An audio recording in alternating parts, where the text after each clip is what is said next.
Hello കൂട്ടുകാരെ, എല്ലാവർക്കും നമസ്കാരം. ഞാൻ ഇന്ന് പറയാൻ പോകുന്നത് ഫാറ്റി ലിവറിനെ കുറിച്ചാണ്.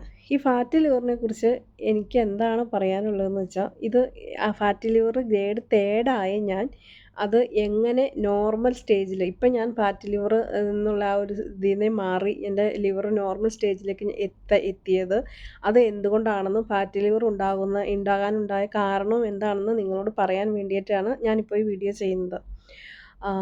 തുടക്കം മുതലേ പറയട്ടെ, ഞാൻ പറയുന്ന ഓരോ കാര്യങ്ങളും വെറും ഒരു നിസ്സാരമായിട്ട് നിങ്ങൾ കാണരുത്. വളരെ ഇമ്പോർട്ടൻ്റ് ആയിട്ടുള്ള കുറച്ച് കാര്യങ്ങളാണ് ഞാൻ നിങ്ങളോട് പറയാൻ പോകുന്നത്. ഈ വീഡിയോ സ്കിപ്പ് ചെയ്യാതെ മുഴുവനായിട്ട് കാണുക. അതുപോലെ തന്നെ എൻ്റെ ചാനൽ ഒന്ന് സബ് ചെയ്യാത്തവരുണ്ടെങ്കിൽ ഒന്ന് സബ് ചെയ്ത് എന്നെ സപ്പോർട്ട് ചെയ്യണം കേട്ടോ.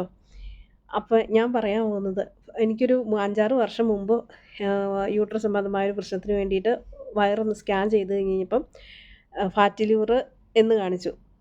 Fatty liver okay. അത് അപ്പോൾ ഡോക്ടർ പറഞ്ഞു ഫാറ്റി ലിവർ എന്ന് പറഞ്ഞു കഴിഞ്ഞാൽ അത് എല്ലാവർക്കും തന്നെ ഉള്ളൊരു പ്രശ്നമാണ്. അത് പ്രശ്നമാക്കേണ്ട കാര്യമൊന്നുമില്ല, അതെല്ലാവരിലും ഉണ്ട്.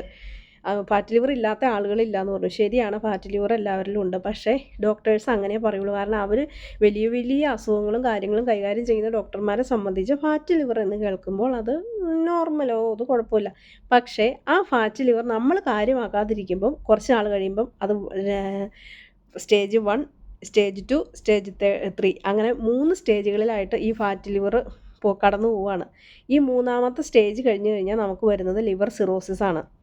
അത് പക്ഷേ നമുക്ക് ഈ പറഞ്ഞ ഒരു ഡോക്ടറും അപ്പോൾ തുടക്കത്തിൽ നമ്മളോട് പറഞ്ഞു തരില്ല. പിന്നെ നമ്മൾ വല്ല യൂട്യൂബിലൊക്കെ നോക്കി സെർച്ച് ചെയ്ത് കഴിഞ്ഞാൽ ഓരോ ഡോക്ടേഴ്സും ഒക്കെ പറയുന്നത് നിന്ന് നമ്മൾ കുറച്ച് കാര്യങ്ങളൊക്കെ മനസ്സിലാക്കാമെന്ന് മാത്രമേ ഉള്ളൂ. പിന്നെ എനിക്ക് പേഴ്സണലി എനിക്ക് ഫാറ്റി ലിവർ ഗ്രേഡ് തേർഡ് ആയി കഴിഞ്ഞപ്പോൾ പിന്നെ ഞാൻ 6 വർഷം മുമ്പ് ഫാറ്റി ലിവർ ആയിരുന്നു എന്ന് പറഞ്ഞല്ലോ.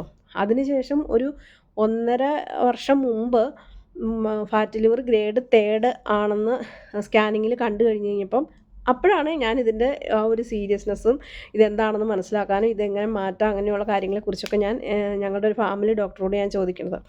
അപ്പോൾ ഡോക്ടർ പറഞ്ഞു ഫാറ്റി ലിവർ ഗ്രേഡ് തേർഡ് ആയി കഴിഞ്ഞ് കഴിഞ്ഞാൽ അത് വളരെ സൂക്ഷിക്കണം, ലിവർ സിറോസിസ് എന്ന് പറഞ്ഞ സ്റ്റേജിലേക്ക് പോകും. അതുകൊണ്ട് ഫുഡൊക്കെ ഇപ്പം മെഡിസിനൊന്നും ചെയ്യേണ്ട, ഫുഡ് നന്നായിട്ട് കൺട്രോൾ ചെയ്ത്, കാരണം പ്രായമായ ആൾക്കാരിലൊക്കെ ആണെങ്കിൽ മെഡിസിനൊക്കെ എടുത്തു തുടങ്ങണം.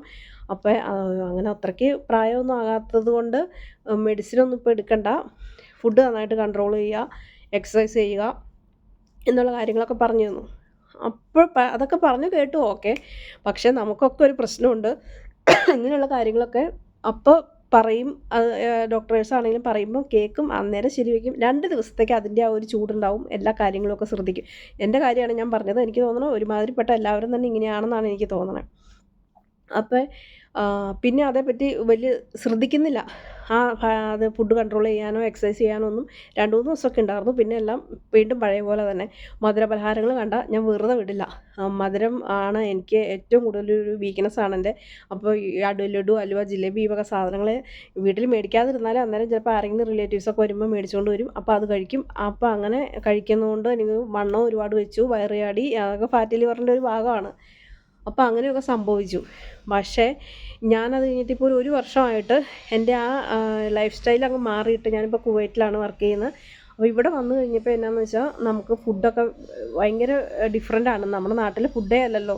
നാട്ടിലെ രാവിലെ ഇഡ്ഡലി അപ്പം ദോശ പുട്ട് അങ്ങനെയുള്ള സാധനങ്ങൾ കഴിക്കുന്നത്, അതെല്ലാം അരിയാഹാരമാണ്. ഉച്ചയ്ക്കാണെങ്കിലും ചോറ് ഉണ്ണുന്നത് ഈ മുട്ടയരി റൈസ്, റെഡ് റൈസ്, അപ്പോൾ അത് ഫാക്റ്റാണ്. പിന്നെ എപ്പോഴും മധുരപലഹാരങ്ങൾ കഴിക്കും, ചോക്ലേറ്റ് കഴിക്കും, ഐസ്ക്രീം കഴിക്കും. ഫുഡൊന്നും അങ്ങനെ കൺട്രോൾ ചെയ്ത്, അതായത് ഒരു ലിമിറ്റഡ് ടൈമിങ്ങിലൊന്നും അല്ലല്ലോ ഫുഡ് കഴിക്കുന്നത്. നമുക്ക് തോന്നുമ്പോൾ കഴിക്കും.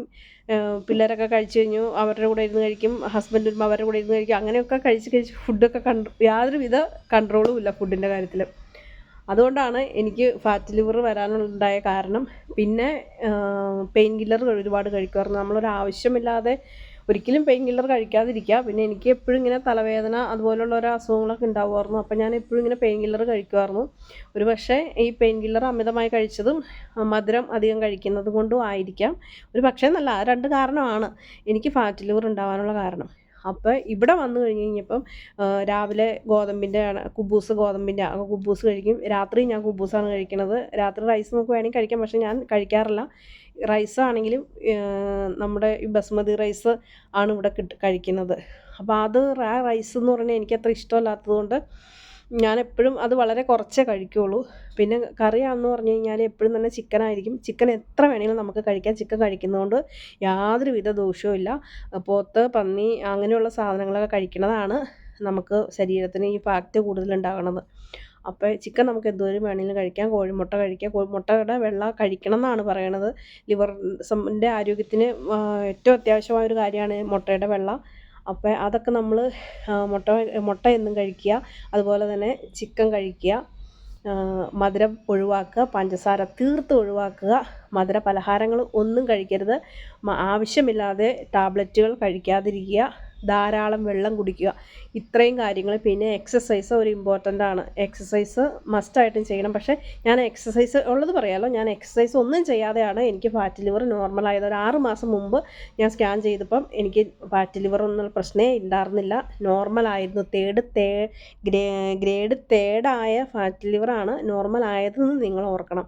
അപ്പോൾ ആർക്കായാലും അത് ആക്കിയെടുക്കാം. പക്ഷെ അത്രയും ഇത് ചെയ്യണം. പക്ഷെ നാട്ടിലായിരുന്നെങ്കിൽ ഒരു പക്ഷേ എനിക്കൊരിക്കലും അത് ഇത്രയും മാറ്റം വരില്ലായിരുന്നു. ഇവിടെ ആയതുകൊണ്ടാണ് ഇത്ര സംഭവിച്ചത്.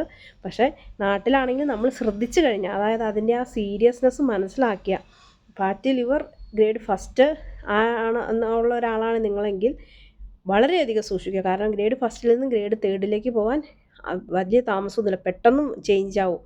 അതുപോലെ തന്നെ ഗ്രേഡ് തേർഡായി കഴിഞ്ഞ് കഴിഞ്ഞാൽ അത് ലിവർ സിറോസിസിലേക്ക് പോകാനും ചാൻസ് വളരെ കൂടുതലാണ്. അപ്പോൾ അതിനുള്ള ഒരു അവസരം നമ്മളായിട്ട് ഉണ്ടാക്കി കൊടുക്കാതെ ഇപ്പോഴേ നിങ്ങൾ ഫുഡ് നന്നായിട്ട് കൺട്രോൾ ചെയ്യുക. പഞ്ചസാര തീർത്ത് ഒഴിവാക്കുക. മധുരം തീർത്ത് ഒഴിവാക്കുക. രാത്രിയിലത്തെ ഭക്ഷണം 8 മണിക്ക് മുമ്പ്, അത് വളരെ ഇമ്പോർട്ടൻ്റ് ആണ് കേട്ടോ. രാത്രിയിലത്തെ ഭക്ഷണം ഒരു 7 മണി 7:30 സമയത്ത് രാത്രിയിലത്തെ ഭക്ഷണം കഴിക്കുക. അതിനുശേഷം ഭക്ഷണം ഒന്നും കഴിക്കാതിരിക്കുക. അത് എൻ്റെ ഈ ഫാറ്റ് ലിവർ ഇത് മാറിയതിനൊരു കാരണം കേട്ടോ. കാരണം ഇവിടെ നേരത്തെ ഭക്ഷണം കഴിക്കും. 8 മണിക്ക് മുമ്പ് ഞാൻ എന്നും ഭക്ഷണം കഴിക്കും 8 മണിക്ക് മുമ്പ്. അപ്പോൾ ആ ഭക്ഷണം കഴിക്കുന്നതും ഒരു ഇമ്പോർട്ടൻ്റ് ആണ്. കാരണം നാട്ടിലായിരുന്നപ്പം അങ്ങനെ ആയിരുന്നില്ല. അപ്പോൾ കിടക്കാൻ പോകുന്നതിന് ചിലപ്പോൾ തൊട്ട് മുമ്പ് 10 മണിക്കോ 10:30-ക്കോ 11 മണിക്കോ ഒക്കെ അന്നേരമായിരിക്കും ഭക്ഷണം കഴിക്കുന്നത്. ഭക്ഷണം കഴിച്ചു, പാത്രം കഴുകി വെച്ചു, അടുക്കള വൃത്തിയാക്കിയിട്ട് പിന്നെ വേഗം പോയി കിടക്കുവാണ്. അപ്പോൾ നമ്മൾ അതും ഏറ്റവും വലിയൊരു പ്രശ്നമാണ്.